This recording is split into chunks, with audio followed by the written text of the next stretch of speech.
right here with you on Pro Football Today on SportsGrid. Odds in motion, trying to see what lines have moved throughout the week. Never felt more comfortable in this set than I do for this year. I am ready. I'm just getting angry. The hot takes are going to be here all long, people. What in the world is going on in Miami, Dom? It's not particularly anything to shy away from just because many people are on top of it. Hot take. I think this line is asking you once again to take New Orleans. Pro Football Today, only on SportsGrid. Simply put, the only way to bet this is over under win total. I love Tyronn Lue. I think he's one of the 5 best coaches in the league. But my dear friend George Sorless told us to me a long time ago, you can't win if you don't got the talent. Unfortunately, I don't think the Clippers have the talent to match up. Betting above the rim, only on SportsGrid. The Bostonian versus the Book.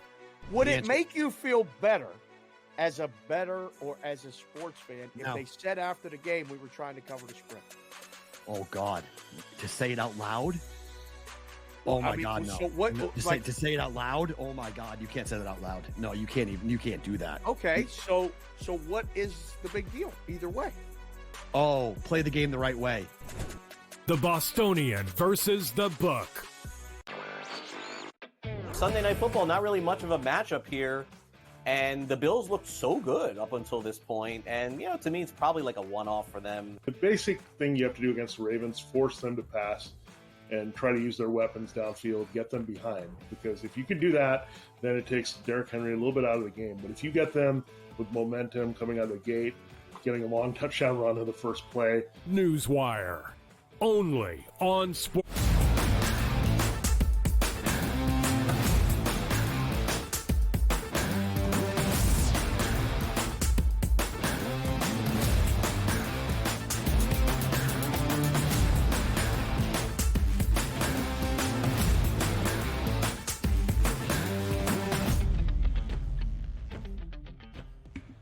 Welcome to hour number 2, live right here on this Thursday on the early line, a Thursday that begins week number 5 of this 2024 National Football League regular season, our 4th short week Thursday night football game, all of them divisional duels, including tonight in the NFC South in Atlanta. It's the Falcons and the Buccaneers. We will preview Thursday night football a little bit later on in this second hour. We still have one wild card series to determine its outcome, with the 2 best words in the wild card round of the expanded postseason.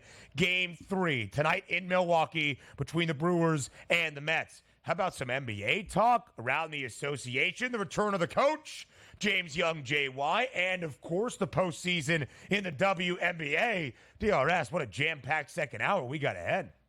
It is. We got a lot to get to, which again includes still having the eye on the prize in Major League Baseball, trying to get to the next round here that's going to start this weekend. For me, I love it. And I always say, but you make me commissioner, I'm going to make these times. And by the way, 7 o'clock start, fantastic. Not 9 o'clock, but also, can I get this point to you, Ben, because we didn't have a chance to talk about this.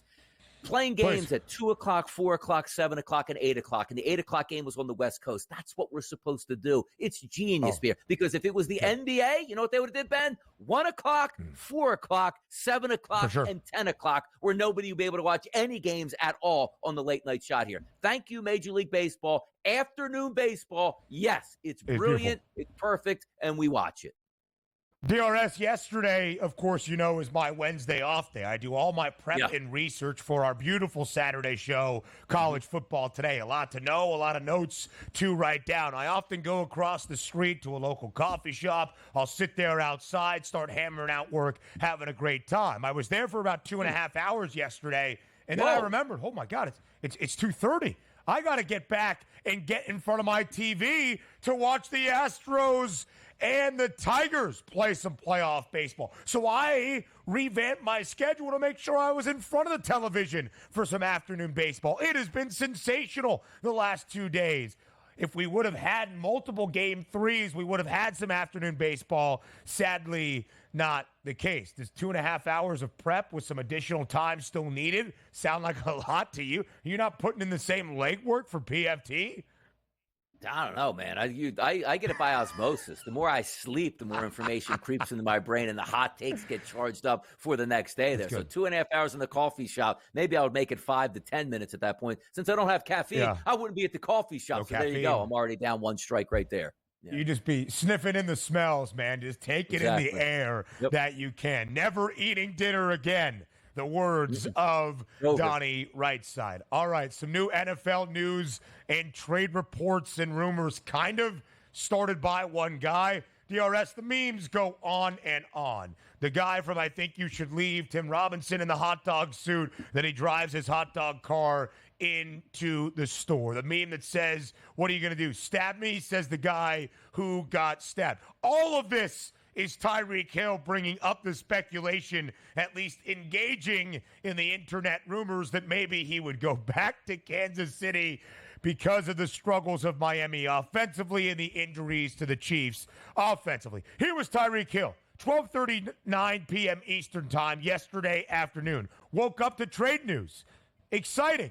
All right, that's you, Ty. That's what you did. And then following that, after practice, it goes through. He meets with the media at his locker. He did not hold a post-game press conference on Monday after the disappointing defeat against the Tennessee Titans, saying, quote, we've got a beautiful team here, and I want to be a part of it.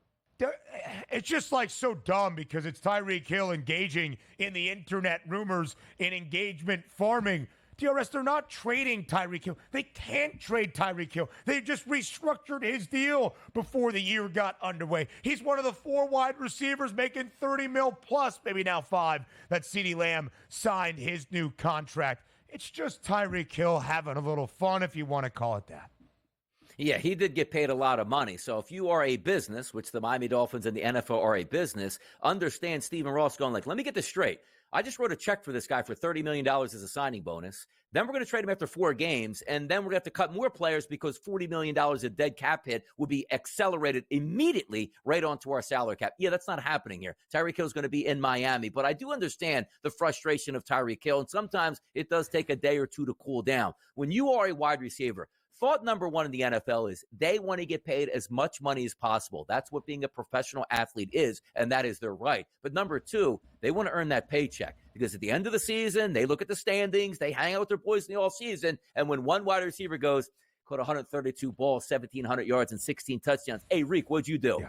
I didn't even get 1,000 this year at this point. And it's not his fault because his quarterback play is so bad. So I understand after the game you don't want to talk because you might be saying things you necessarily wouldn't say once you cool down. And even when he woke up, trying to have some fun on social media to get a trade. But that doesn't stop the idiots on Twitter and X from not understanding the trade. Like, yeah, perfect, man. He's going back to Kansas City. It can't work that way. It's not the NBA where it's like, you know what? If we trade a guy with $20 million, we'll give up a guy for $20 million, and it's a wash. No, that's not the way it works. You trade a guy, you had to pay the guy, and now you're going to take the dead cap hit. Just case in point here, Dak Prescott of the Dallas Cowboys. He would be a free agent at the end of the year. If he left and signed with, I don't know, the Arizona Cardinals, the Dallas Cowboys would still be on the hook for like $50 million in dead cap money. The NFL salary cap is completely different from any other sport. When you pay a guy a lot of money and you just paid him weeks ago, you can't move that guy. You can't. Listen, the frustrations are understandable. This Miami offense is nothing that we thought it was going to be. In fact, it is the worst scoring offense in the National Football League. You know who Tyreek Hill should be engaging with? His head coach, because Mike McDaniel flat out has to be better. If he is boy genius, if he is the Wonderlic superstar, then go out there and prove it. He has not.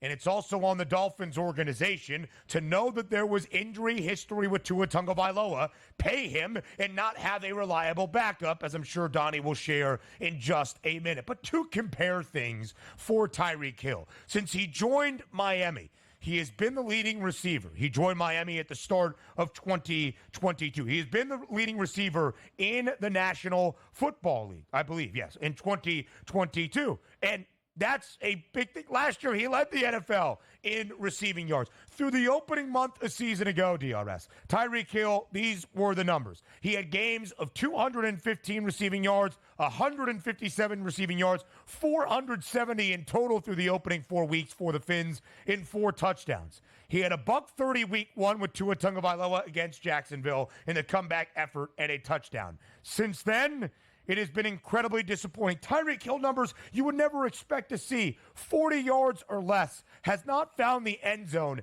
in all 3 games. What was the prop for Tyreek Hill on Monday? Well, his quarterback's number, Snoop Huntley, was around mid-160.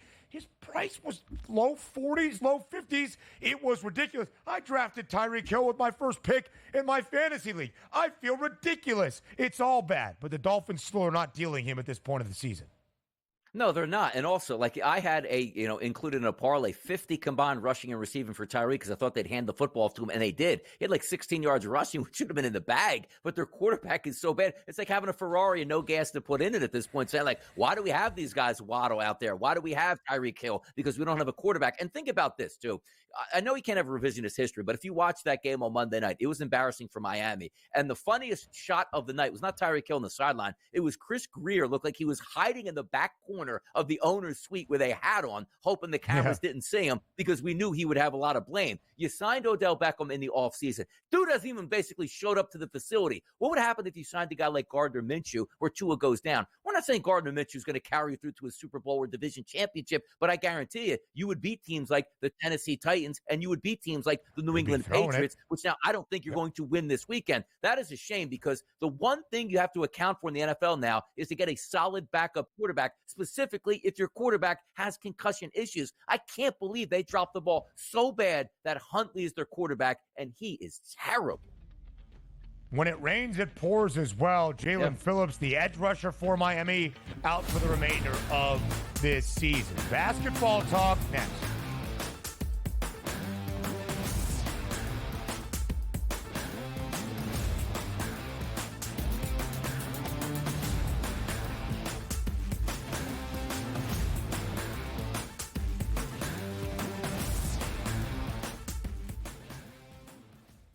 Anyone that's been to a sporting event, the atmosphere before a game, I think Game Time Decisions has that same exact atmosphere. This is our arena. This is what we do. There is going to be an energy to Game Time Decisions that you will feel night in and night out. The excitement you get when you lock your bets in, when you're figuring out what you want to do, we can zone in on the biggest games each night. I want this to be the place that people come to before the game starts so they feel as ready as possible to lock in their cards. We are going to hit every single one of those markets that you need to know about. We're going to go through every single thing, and I've got a great team behind me that's going to help me get the job done. There is not going to be a better place, I promise you, than Game Time Decisions to get that new information, react to it, and be able to then bet accordingly. We will have everything at our disposal, and we will use that to our advantage. I'm Kevin Walsh. Tune into Game Time Decisions from 6 to 8 p.m. Eastern on SportsGrid. Your gut says Miami is going to win, and you should take the over. Your gut also said your NFT selfies would only go up in value. They didn't. But your head is on SportsGrid and knows the QB is in concussion protocol. The backup has a 45 QBR against the zone coverage. The New York D has the most sacks in the league. So yeah, trust your head. It's smarter to be on SportsGrid. After a very promising start to this season, could it be already done for KC's wide receiver, Rashee Rice, attempting to make a tackle after Patrick Mahomes threw an interception? We're used to teams saying, we don't know, MRI. Here, Andy Reid's being a little more honest. He's leaving hope alive, but I think they already know, which is really, really too bad. The Early Line, only on SportsGrid.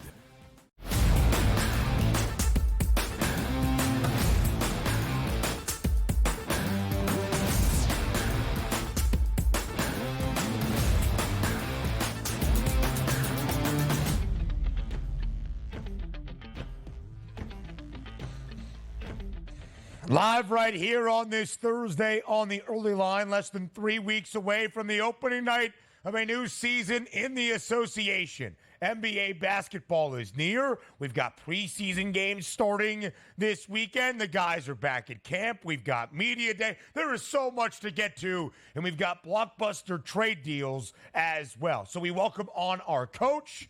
It is JY James Young joining us live right here on TEL. JY, it's been a minute. We're glad to have you back on the early line. Fellas, you know, the leaves start to fall. The Mets start choking games. The Jets take my heart. You know what that means? That means basketball season is right around the corner. Good morning, guys. Hey, and who would have thought the New York Knicks would be the optimistic olive branch to keep JY enthused? But they made a big move on Friday night. A blockbuster deal that sends shockwaves throughout the Eastern Conference, throughout the Western Conference, throughout the entirety of the NBA. And it was made official yesterday, so we can officially talk about the guy named Carl now living in the Big Apple. Karl-Anthony Towns traded from Minnesota to the New York Knicks. In return, Julius Randle, Dante DiVincenzo, Cianova Knicks, Keita Bates-Diop, and a first-round pick back to the T-Wolves, a three-team trade that also included the Charlotte Hornets. But, of course, JY, we start with your Knickerbockers. How much does this change the outlook for New York entering this upcoming season in your estimation? You know, when you think about it, Ben, and you look at the Knicks team, you bring in Karl-Anthony Towns. Number one, I want to say this. I think he's the best stretch five in the NBA. All right, although he played as a 4 next to Rudy Gobert. His ability to shoot the ball from 3, Ben, and to run both the pick and roll and the pick and pop effectively spaces the floor. Number 2, you notice the three-point corner shot has become pivotal in the NBA. Cat and OG Anunoby happen to be two of the better four size 5s that shoot it there. So how does that benefit the Knicks? Driving lanes for Jalen Brunson. That gives him an alley to get to the basket. You got to remember, Jalen Brunson, I do believe, was the only guard in the NBA top 10 in scoring inside the paint, although he's 6'2" on a good day. Now, it also allows, with Cat at the center, OG to slide to the 4, Bridges slide to the 3. I was concerned, Ben, because I thought that I don't know if Bridges is really a true 2 and OG a true 3. So everybody kind of lines them up into their best position. Lastly, Hart benefits because he goes into the starting lineup. But I also think there's 2 kids to look at that I think the Knicks are high on. One is Deuce McBride. That made DiVincenzo more replaceable, even though they did not want to put Dante in the deal. And also, don't sleep on Tyler Kolek. I was impressed with him in Summer League. He's a lefty. He's going to guard the same way, Ben, because you have a starting lefty guard, a guard coming off the bench, and Kolek. Even Campaign's a lefty, so everything flows naturally offensively for New York.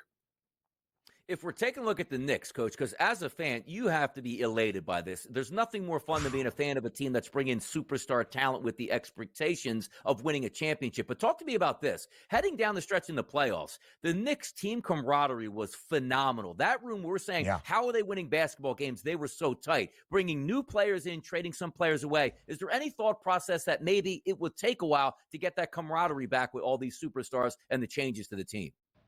Well, I think the tough thing about it, Donnie, is having it happen so late. And NBA training camps, guys, is 2 weeks? So you're not going to get a lot of time early on to kind of get the flow going here. But remember, they also played, the second half of the year without Julius Randle. So that is something to also be noted. There is camaraderie. There is that. I also think we're getting a Karl-Anthony Towns that's a little bit more mature than people realize.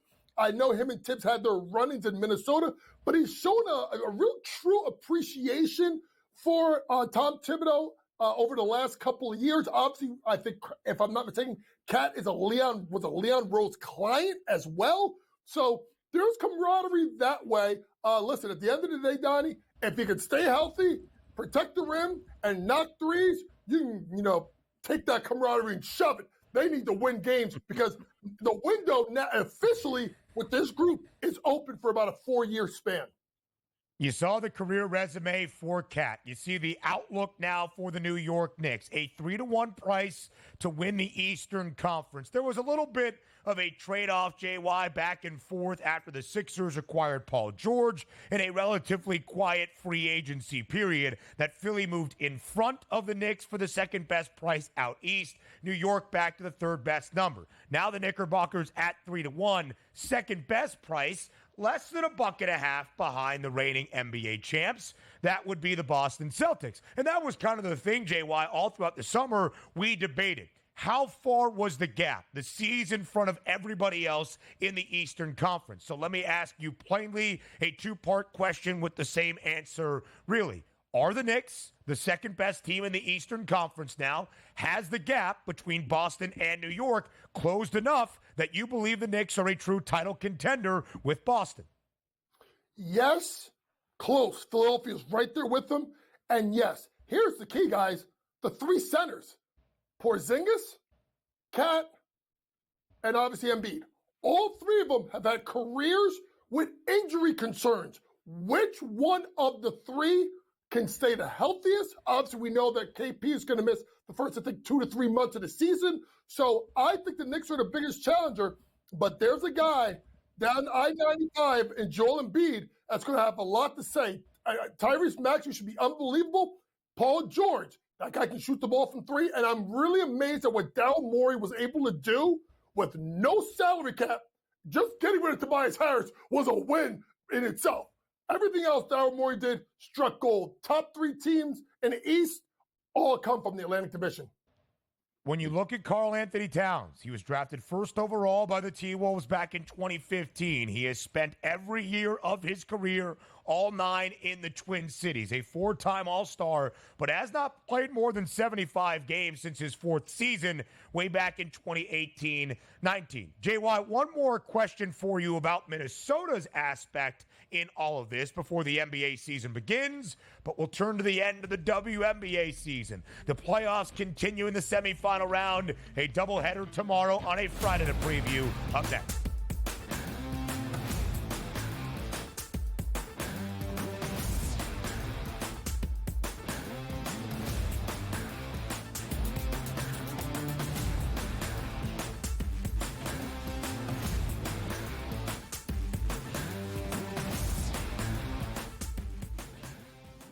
Want to know who to draft and who to avoid in fantasy football? Or want to know who to place NFL season future bets on?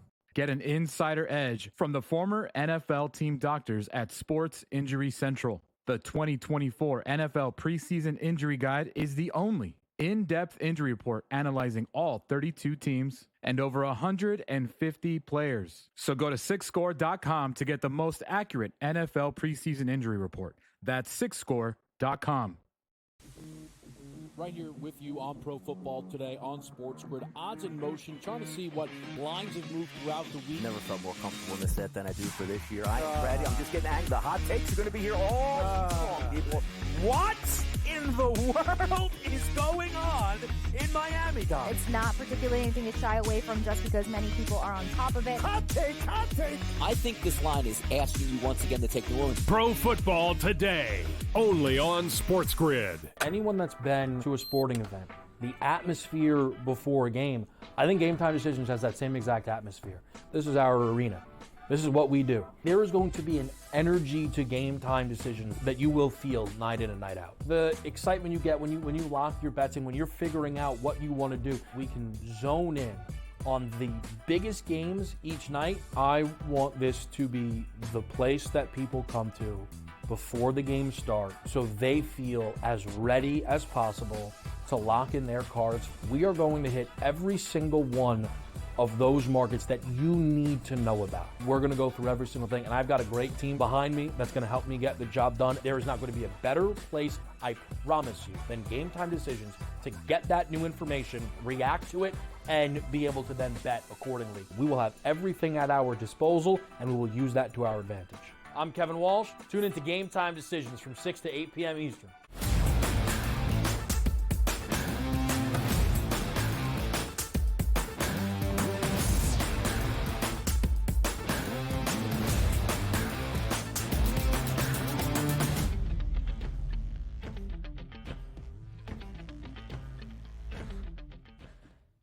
So, JY, as we are here for a second consecutive segment together to get ready for a new NBA campaign, the blockbuster deal of the weekend, Karl-Anthony Towns, traded from the Twin Cities and the T-Wolves, headed to the Big Apple to play for the New York Knicks. You gave us your thoughts on the Knicks, the Eastern Conference, the overall NBA title outlook, but it was a Minnesota team with a young core led by Anthony Edwards and Cat that led Minnesota to a Western Conference Finals appearance where they were the series favorite entering in front of the Dallas Mavericks. Of course, the Mavs won and played in the NBA Finals. But there's a lot of optimism still in Minneapolis entering this year. Were you surprised to see Minnesota move on from Karl-Anthony Towns?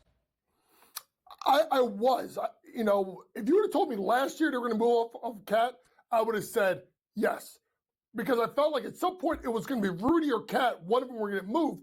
But with the great year they had this past year, I figured, why not keep it going?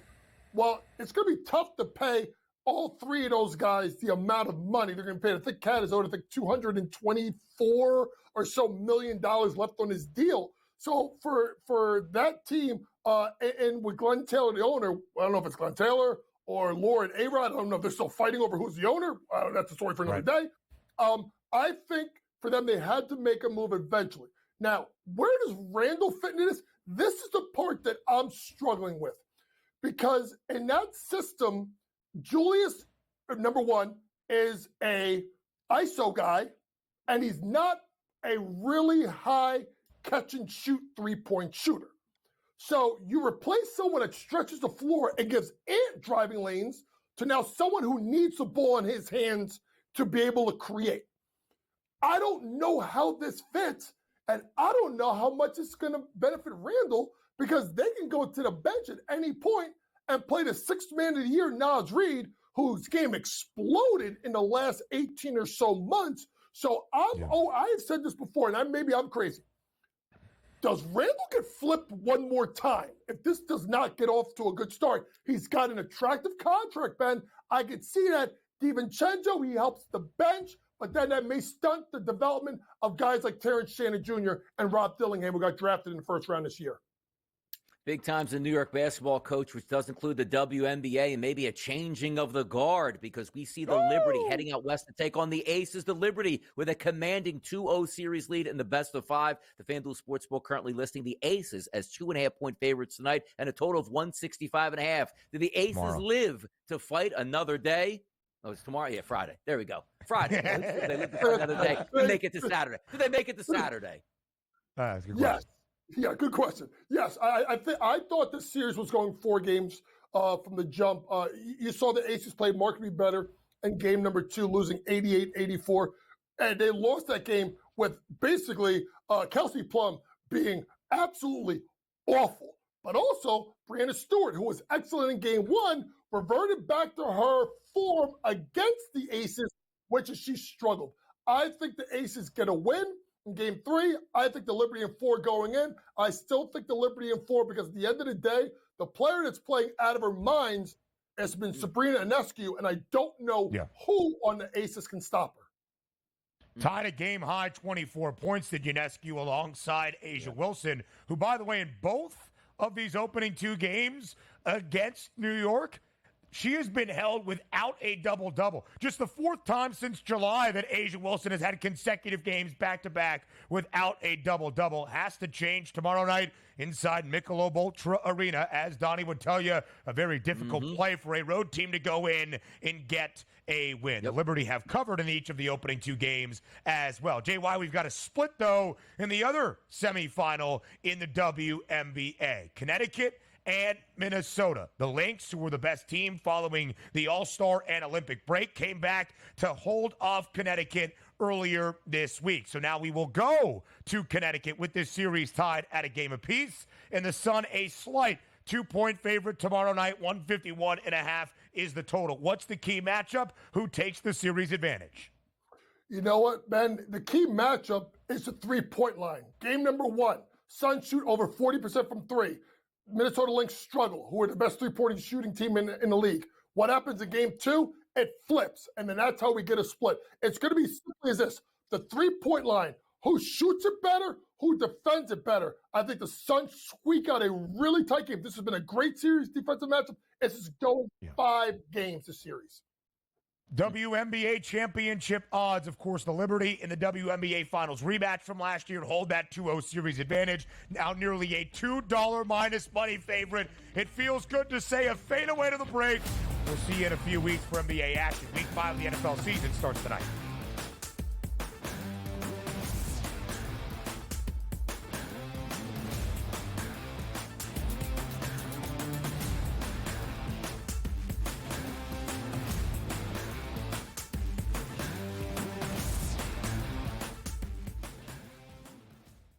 Anyone that's been to a sporting event, the atmosphere before a game, I think Game Time Decisions has that same exact atmosphere.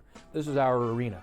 This is what we do. There is going to be an energy to Game Time Decisions that you will feel night in and night out. The excitement you get when you lock your bets in, when you're figuring out what you want to do, we can zone in on the biggest games each night. I want this to be the place that people come to before the games start so they feel as ready as possible to lock in their cards. We are going to hit every single one of those markets that you need to know about. We're going to go through every single thing, and I've got a great team behind me that's going to help me get the job done. There is not going to be a better place, I promise you, than Game Time Decisions to get that new information, react to it, and be able to then bet accordingly. We will have everything at our disposal, and we will use that to our advantage.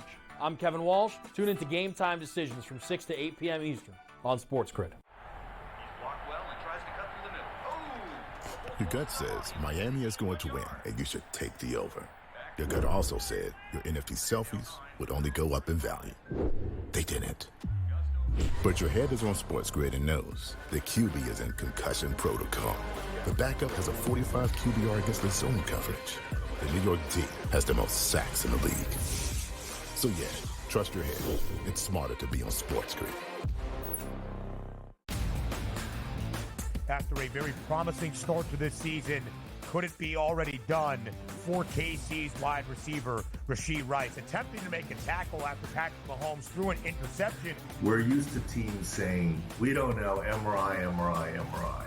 Here, Andy Reid's being a little more honest. He's leaving hope alive, but I think they already know, which is really, really too bad. The Early Line, only on SportsGrid.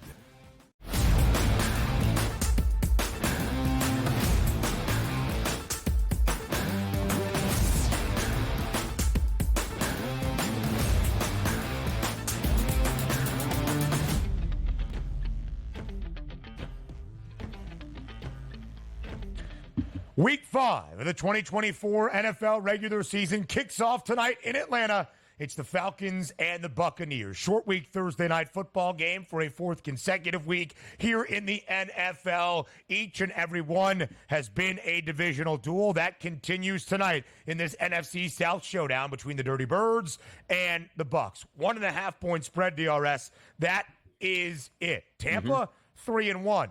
3 consecutive divisional crowns in the NFC South. The Falcons squeaking by for a 26-24 victory last week, courtesy of Younghoe Koo. In the defense and special teams, the Falcons knock off the Saints at home last week for its 2nd win of the year, improving to 2-2, back to 500, despite not scoring an offensive touchdown. So a 1.5 spread in favor of the home team in Atlanta. 43.5 is the total. What is your expectation for the start of Week 5 tonight on this Thursday? A lot of times we take a look at Thursday Night Football and figure that game's probably going under. You got 2 decent offenses here, but you never like to see, this one offensive team didn't score a touchdown the previous week. Now, if we date 2 weeks ago, the Denver Broncos came into Tampa Bay and completely embarrassed that Tampa Bay offense, but they got untracked against the Philadelphia Eagles last week and did whatever they wanted to the Eagles. I do think we're in for a smoother game tonight. Anytime you have Baker Mayfield, don't you typically think the over, because he's a gunslinger, which means he's going to make things happen with his wide receivers, but also can make things happen in the opposite direction with sacks and interceptions. The one thing I need to see is more explosiveness out of that offense for the Atlanta Falcons. And also keep in mind, Like Bijan against the Philadelphia Eagles in primetime, he was good. He was electric. They ended up picking up the victory. But his past 2 weeks hasn't been all that electric here, particularly on the ground and quite frankly through the air as well. But the one guy that actually has seized a little bit of control in that backfield is running for a high yards per carry average. That's Tyler Algier. And if we're looking at these football teams coming in, you can run the football on both of these football teams. So that's where I'm trying to set up the angle. Use this me from a passing angle, but I'm trying to adjust to a running angle. Now, if you're doing that, that usually doesn't bode well for the over at 43.5 if you think that ground game is going to be under attack. But I think both running backs, the 2 tandems on each side, I think they're going to lead the way tonight. If I'm looking from a side perspective, you know me. I lean towards home teams on Thursday Night Football, down from 3 at the FanDuel Sportsbook to 1.5. I'm probably leaning towards Tampa Bay, but I'm not really a side guy at this point. I think there's much more opportunities tonight, Ben, that we'll get to with some of the prop markets. DRS, to your point, both teams allowing more than 130 yards on the ground to start this year. The Bucs 131.5. Atlanta more than 145 yards, trying to slow down that run. Raheem Morris is a defensive guy, of course, now as the head coach. In the opening 2 weeks, just to your point on Bijan Robinson, it seemed as though he had been freed from Arthur Smith. At least 111 scrimmage yards in each of those opening 2 games. Did not find Pater. Found Pater Sunday Night Football against Kansas City, but in that game, he only had 52 scrimmage yards. Last week, just 7 carries. His first time with anything less than 14 carries so far this season, 28 yards. Did have 4 grabs for 46 yards, but it was interesting taking a step back. Kyle Pitts, who there was optimism for once again in the Zach Robinson Falcons offense led by Kirk Cousins, held without a catch a week ago. Atlanta DRS is 2-2 straight up this year, but just 1-3 against the spread. They have been an underdog in 2 of the 4 games. The only win and cover outright as the dog in comeback fashion, week 2 Monday night in Philadelphia. Last week, the first over for the Dirty Birds, a team that I have told you continuously I was going to circle because of expected higher scoring outputs with this offense led by Kirk Cousins. Their only over of the year has come in a game the offense did not score a single touchdown. Now, it's just a 1.5 spread, DRS, but I'd love your thoughts on this. Nobody has been a better underdog team than Baker Mayfield and the Buccaneers since the start of last year. 2 of the 3 wins already this season for Tampa, outright as an underdog. Slight home dog last week against the Eagles. Big touchdown underdog week number 2 in Detroit. 11-4 against the spread as an underdog since the beginning of 2023, including a perfect 2-0 straight up and ATS record this year. If you look and you say, hey, it's just a 1.5 spread, it's minus 130, plus 110 on the money line. Tampa's still an outright winning record, DRS, as an underdog since the start of last season, 8-7 straight up.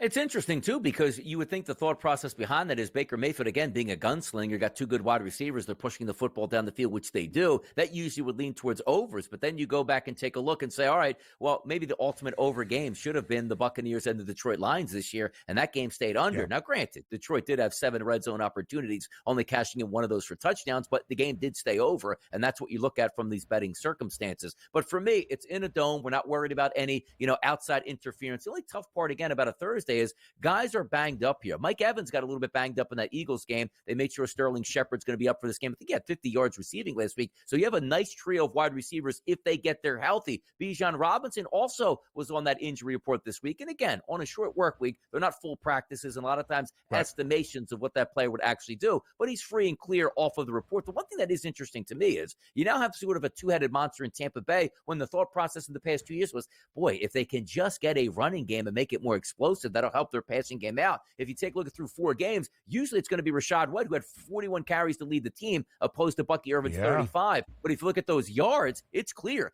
5.8 yards per carry for Bucky Irvin, only 2.8 for Rachaad White. So the reason typically we're heading into this game going, okay, it's Rachaad White, it's going to get the bulk of the carries and also the receptions out of the backfield. And for Atlanta, the same thing with Bijan Robinson. That's not the case anymore. You have some quality backup running backs that you can use throughout the game, which I do think is going to help. So for me, again, thinking about the running game a little bit more than the passing game, but to get back to your original point, it seems like an anomaly that the Bucs are an under team at this point when theoretically they should be nothing but overs.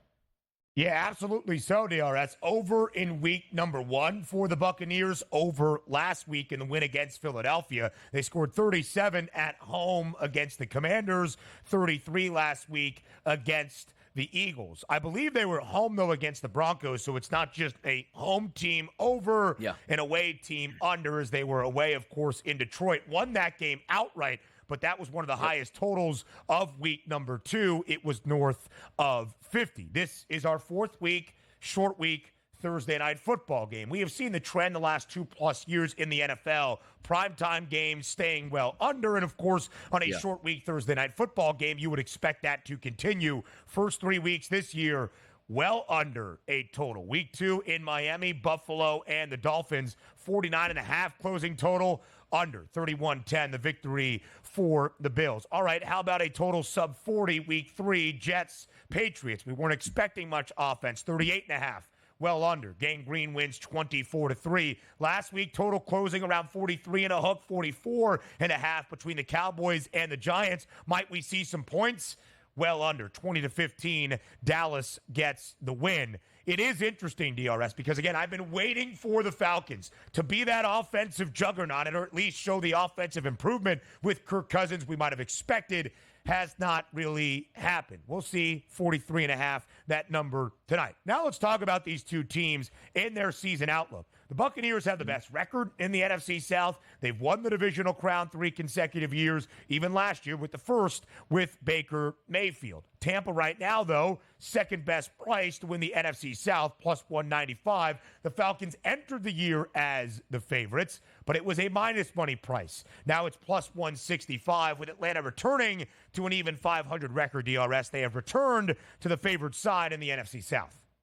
But massive game tonight and this weekend. The reason why we put that, is there a lot of football to play? Yes, there is. Let's just say the Tampa Bay Buccaneers, Ben, go on the road and win. That moves them to 4-1 and already a victory over the Atlanta Falcons, which would drop them to 2-3. Forget about the Carolina Panthers. They're not going to challenge in this division. But if you are the New Orleans Saints, you know where they end up playing this weekend? At Arrowhead Stadium, which means they could drop to 2-3 as well, which would give the Buccaneers 2 games clear of anybody in that division. And that could be devastating. That's an early start to a team that says, you know what? Let's just not falter and play good football the rest of the way through. So right now, my optimism a little bit higher on the Buccaneers as opposed to the Falcons. But I told you before the season started, I thought the Falcons were the best team in this division. A win tonight would go a long way. The player props and what it means for the outcome up next.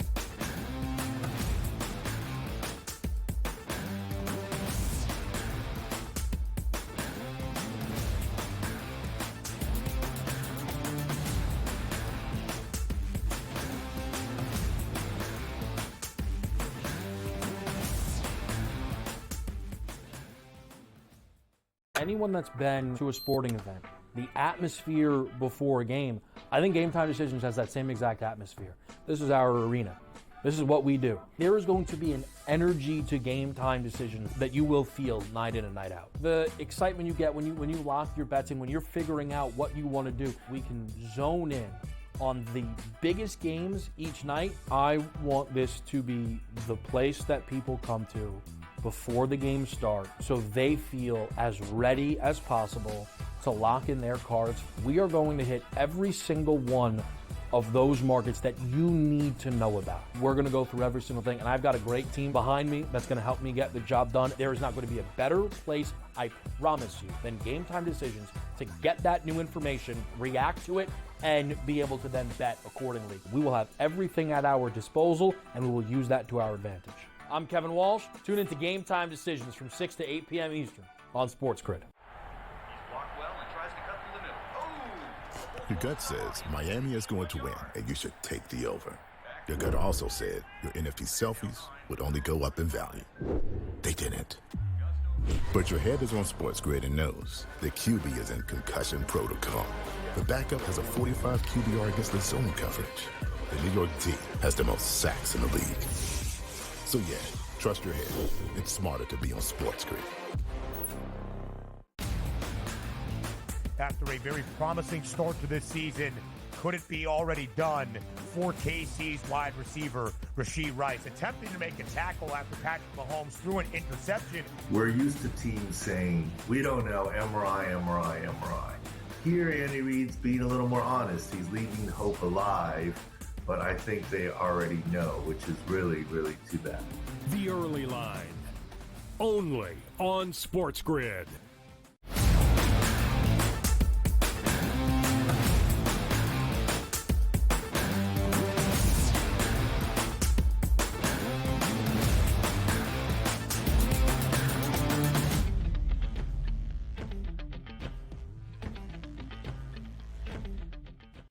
Thursday night football, an NFC South showdown in the A between the Falcons and the Buccaneers. Let's start with the player prop conversation by focusing on the quarterbacks. Kirk Cousins, the very touted offseason acquisition for Atlanta. Baker Mayfield continues to deliver for the Buccaneers. 244.5, the number for Mayfield. It is higher by about 16 yards, DRS, than that of Kirk. However, Cousins has gone over 228.5 with at least 230 passing yards in each of the past 3 games for the Falcons. How do you compare the quarterbacks entering Thursday night? Yeah, I guess the hotter quarterback you would say technically for me would be Baker Mayfield, more willing to take some shots here. And you also take a look at coming into the season, Kirk Cousins. We thought he would be healthy. There's rumors that he's not as healthy, but also you can't take a look at those statistics and say to yourself, you know what? It looks like he's completely healthy. 4 touchdown passes, 4 interceptions, quite frankly, a turnover machine right now for Cousins. So I do put a little bit more faith in Baker Mayfield and would look towards that 244.5. But I'm not in love, again, as I said, Ben, with the passing game. And also, you know me. I'm one of the first people to jump in on either taking an alt touchdown prop for the quarterbacks at over 1 touchdown or even best bets like I do so many times on Pro Football Today on Sunday at going over 1.5 touchdown passes. I'm looking opposite, and the case in point would be here.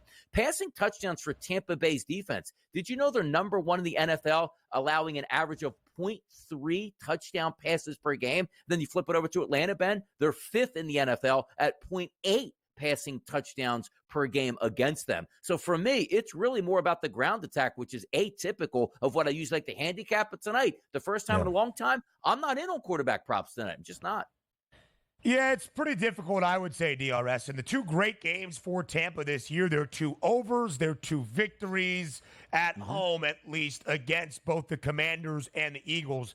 Baker has been sensational. You see the stat line last week, 347, 2 touchdowns against the Birds. Also had a rushing score as well. I didn't know we had music or some sound behind that animation. I was pushing around file cabinets while I was on there. I was like, Ben, how disrespectful you are, Ben, doing that.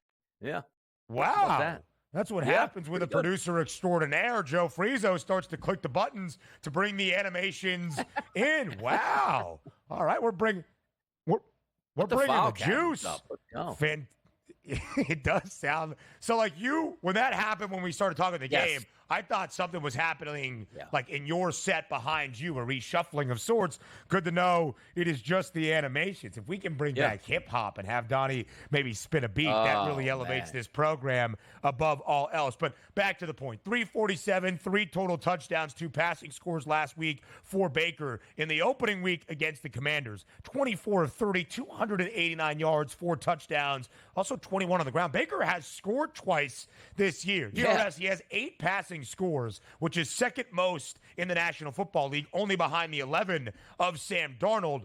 But that has come really in 2 games. Last week, in the opening week, even in the win in Detroit, he threw only a touchdown, did run one in. I remain a little bit skeptical to your point. Neither team bad defending the pass this year of betting the over 1.5 for Baker Mayfield. I would not bet the over 1.5 so far for Kirk Cousins, who has only gone over that once this season.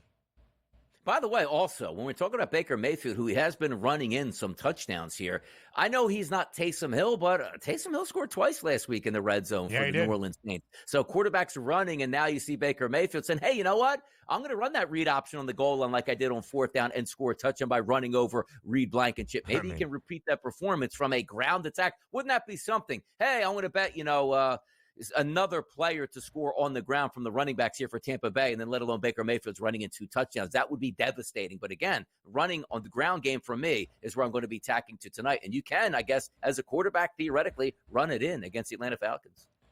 No doubt about it. No doubt about it, DRS. I can already tell you what Joe Lisi's best bet is for this game. It's Baker Mayfield finding Paynter at plus 750 because why not? So let's focus on the ground game. 2 compelling backfields. Bucky Irving, the rookie out of Oregon, has kind of taken the lead. He's Tampa's leading rusher in front of Rachaad White, as DRS was discussing earlier. Bijan Robinson, a great first 2 weeks, despite not finding pay dirt. But last week, less carries, less yards than Tyler Algier, who had 8 rush attempts. Only 8, but still 8 rush attempts to Robinson's 7 and 60 yards. How do you evaluate this ground game that will be your main focus for Thursday Night Football? On the rushing yards, and I always try to say this, and sometimes I do outsmart myself, because when I look, I always love secondary options. You take the top wide receiver on a great team, let's just say Justin Jefferson, 82.5 yards, but then you can say, ooh, Addison's coming in at 38.5. I think he can pick up some of those scraps, only to find Justin Jefferson with 15 targets, 12 catches, $160, and 2 scores, and Addison didn't get into the game. So if we take a look at this one, Rachaad White is the lead dog. He has more carries on the season than Bucky Irving, but it's also one of those things where maybe the Tampa Bay Buccaneers didn't know what they had in Bucky Irving coming into the season, now realizing he's a more explosive option here. So if you look at that 44.5, it's actually higher than Rachaad White's 34.5, because why? Bucky might take 1 carry, 25, 30 yards here with that explosiveness, and half the battle is already won. Now you're taking a look at Bijan Robinson, obviously the more explosive option here for the Atlanta Falcons, but over the past 2 weeks, that hasn't been the case. Algier has been fantastic, 5, 6, 7 carry. I see that 35.5. So if you said, Donnie, you have 1 play tonight to play on a running back in the yardage market, I'm probably taking Tyler Algier's 35.5 bent to the over. I think he can get into the 40s tonight.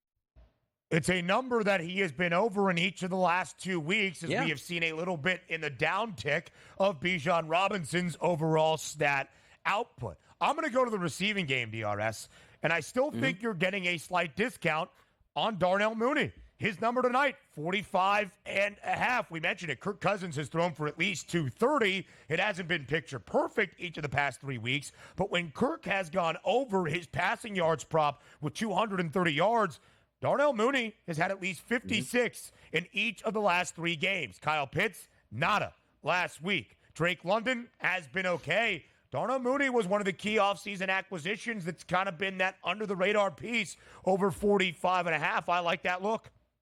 And by the way, let's take a look at the tight end market. Hey, it's always going to be Kyle Pitts. No, it's not. Look at K-Dot in 28.5. Ben, did you check out his last 2 games? 7 for 47 and 6 for 52. K-Dot is your better tight end option tonight. How about that, Kyle Pitts? 3 targets for Pitts last week, 0 receptions. I'm sure that Tom Vecchio will have more to say in our 3rd hour. We continue here on the Early Line next.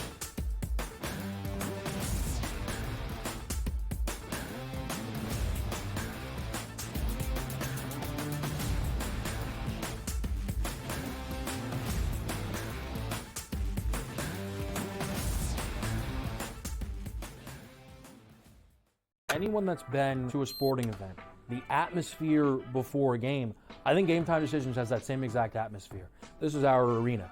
This is what we do. There is going to be an energy to Game Time Decisions that you will feel night in and night out. The excitement you get when you lock your bets in, when you're figuring out what you want to do, we can zone in on the biggest games each night. I want this to be the place that people come to before the games start, so they feel as ready as possible to lock in their cards. We are going to hit every single one of those markets that you need to know about. We're going to go through every single thing, and I've got a great team behind me that's going to help me get the job done. There is not going to be a better place, I promise you, than Game Time Decisions to get that new information, react to it, and be able to then bet accordingly. We will have everything at our disposal, and we will use that to our advantage. I'm Kevin Walsh. Tune into Game Time Decisions from 6 to 8 p.m. Eastern on SportsGrid. Your gut says Miami is going to win, and you should take the over. Your gut also said your NFT selfies would only go up in value. They didn't. But your head is on SportsGrid and knows the QB is in concussion protocol. The backup has a 45 QBR against the zone coverage. The New York D has the most sacks in the league. So yeah, trust your head. It's smarter to be on SportsGrid. After a very promising start to this season, could it be already done for KC's wide receiver, Rashee Rice, attempting to make a tackle after Patrick Mahomes threw an interception? We're used to teams saying, we don't know, MRI, MRI, MRI. Here, Andy Reid's being a little more honest. He's leaving hope alive, but I think they already know, which is really, really too bad. The Early Line, only on SportsGrid.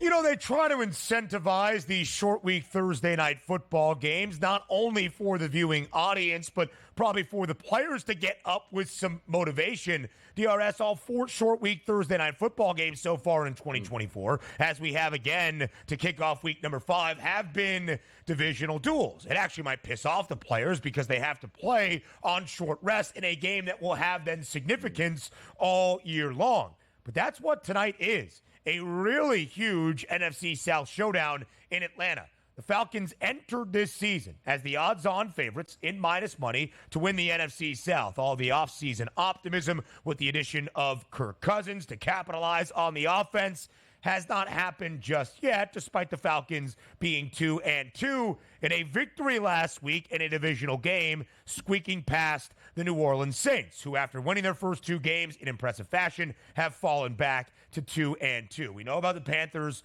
1-3 so far this year. This is the first divisional game for the Buccaneers, who have won the NFC South 3 consecutive years, 3 very different seasons. Great with Tom Brady in 2021. Bad with Tom Brady and a losing record, albeit a divisional crown in 2022. Last year, first year of Baker Mayfield, 3rd consecutive divisional crown. DRS, are we sleeping on Tampa a little bit? If the Buccaneers go on the road and win slightly as an underdog tonight in Atlanta, are the Buccaneers far and away the best team in the NFC South?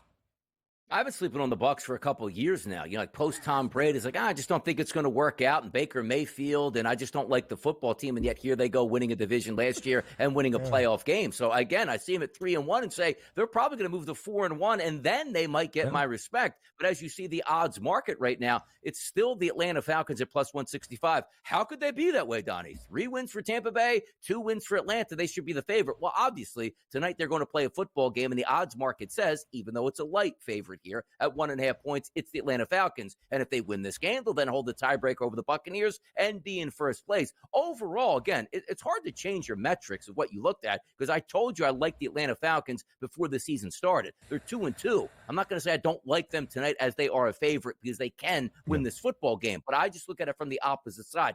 If the Buccaneers can go on the road and move to 4-1 and stay 2 games clear with that tie-breaking advantage of winning the first game against Atlanta, that's going to move the needle a lot. I don't know how much the needle is going to move with an Atlanta Falcons win tonight, because you're still trying to say, okay, now they're 3-2. The Buccaneers are 3-2. It's going to be close, but I tell you, it's going to move a lot if the Bucs win tonight. I'm having a tough time saying the Bucs are going to win, because theoretically for me, Thursday night road games are usually a detriment, not a positive for your franchise. So I do think Atlanta wins tonight, and they should be able to even it up here in that race tonight for the South.